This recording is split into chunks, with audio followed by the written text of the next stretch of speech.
This week's film, Machuca, examines social unrest and class divisions on the national level, but also at a local level in the main character's family life and his private and public life. So one of the ways that these divisions are portrayed in private spaces is in the main character's private life, where he's more quiet, he's more reserved, he doesn't talk, he's more innocent like a child.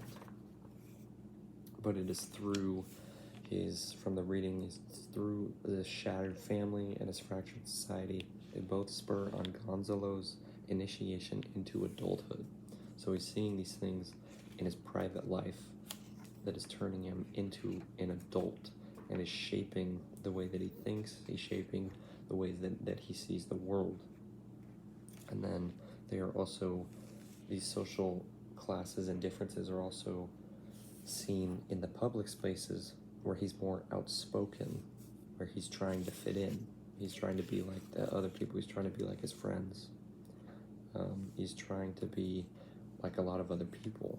And then from the reading, but all the whole country feels it concerns pain and trauma. All Chileans were silent witnesses or even participants of cruelty of the military regime, marked by loss of purity as they shared guilt of past atrocities.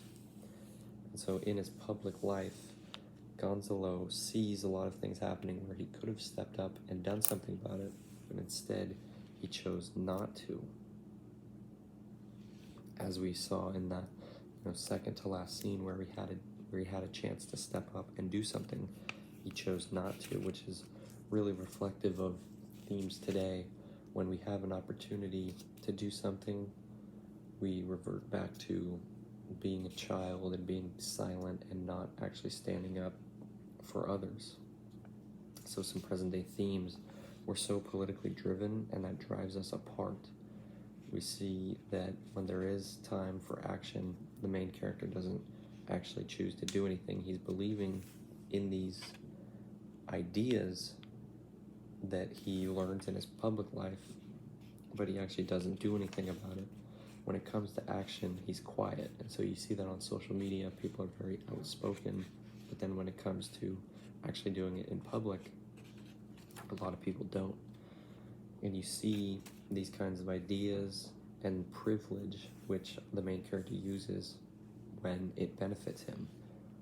He says that, look, I'm rich, look at the clothes that I'm wearing, because his privilege gets him even further.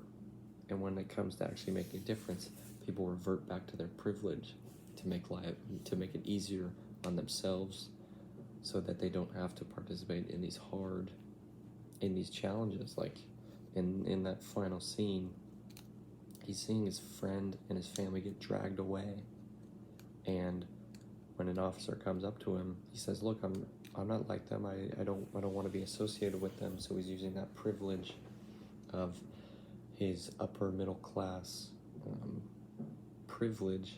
He's using that to get him further in life, where he wouldn't be taken away, where he gets to go back to his comfy home, where he does have a family that is all together.